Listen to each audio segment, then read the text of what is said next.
Proste jak Schodówkę zaznaczę, że to jest schodówka zawijając do zielonej niebieskiej.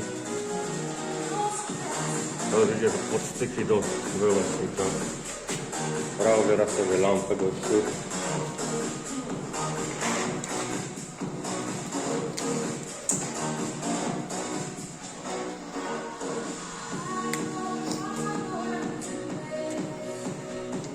Wszystko wagujesz młody i no te 3 kable Brązowy łączysz. z lampy, z brązowym ze schodowego.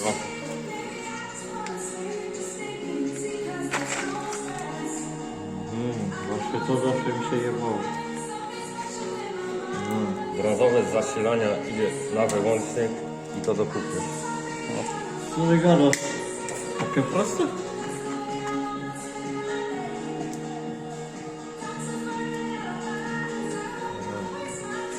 Lampa. Młody się uczy, wiecie? Lampa i zasilanie razem. Nie. Brązowe z lampy, idzie do brązowego Ze schodów. ze schodówki. Tak. Lampa to wszystko razem, zasilanie pod styk. Kurwa. 30 lat jak żyję, nie umiałem się tego nauczyć. Teraz pójdzie od dołu wyłącznika. To od góry.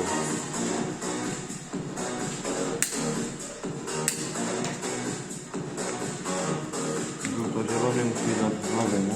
A, wiem, tam jest.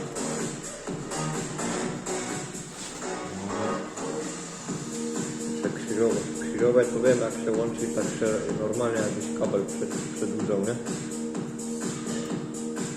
Żółto-zielony się przepuszcza, nie? Krzyżowym, a